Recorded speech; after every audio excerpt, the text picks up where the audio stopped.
I want to start off by mentioning that, as we expected and talked about last night, the Health Minister, Greg Hunt, has announced in Parliament that he won't be recontesting his seat of Flinders in Victoria, on Victoria's Mornington Peninsula, come the election. He'll remain Health Minister till the election and then he'll leave politics. You've seen a bit already and you'll see a lot more about his management of the pandemic, which I think he's got to take a lot of credit for over the past 2 years. But I want to show you a little clip of the personal side of why he's leaving politics.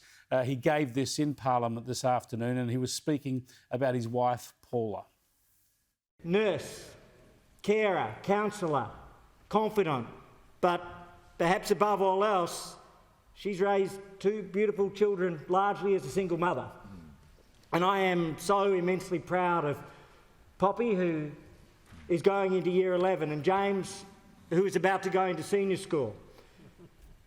They're both getting awards this week, and again, I'm not there.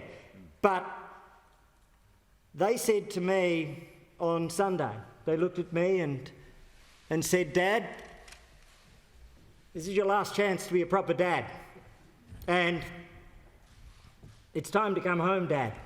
And so, Mr. Speaker, earlier today, I spoke with the Prime Minister and my electorate chairman, and I informed them that I would not be contesting the next election. This may come as a surprise to some of you.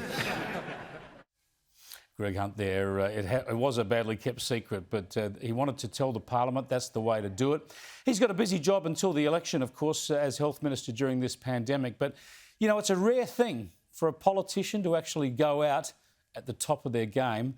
Greg Hunt will be doing that, so good luck to him and congratulations on his 20 years of service to the Australian Parliament.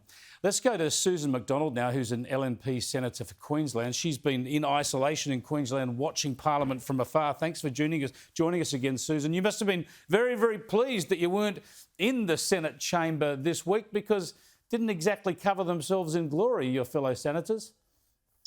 I have been surprised since I went into the Senate 2.5 years ago at the kind of very robust debate that happens in there. Sometimes it's clever. I have laughed.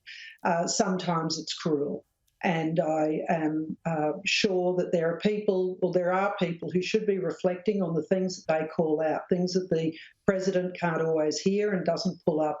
But it certainly doesn't make me feel any better about the job that I'm doing in the Senate chamber. It is a robust place. It's no place for shrinking violets or shadowy figures, but yeah, it's pretty disappointing that not only does it happen there, but now it's been showcased to the whole nation.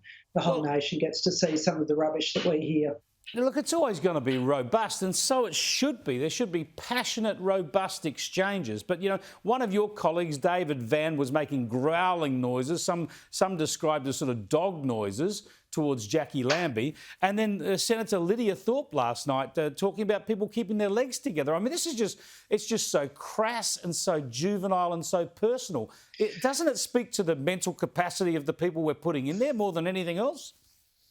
Oh, look, I think that it becomes a bit of a game, and we're all the lesser for it. I think we hear people who are clever and witty, and we all rise to that occasion.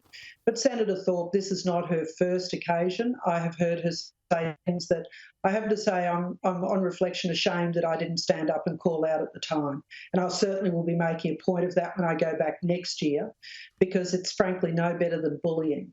And it has to stop, because as a nation we have an expectation around workplaces, not just in the Parliament, right across the country. So it's one thing to be funny, one thing to be quick-witted, but it's another thing just to be a bully and to make other people feel miserable.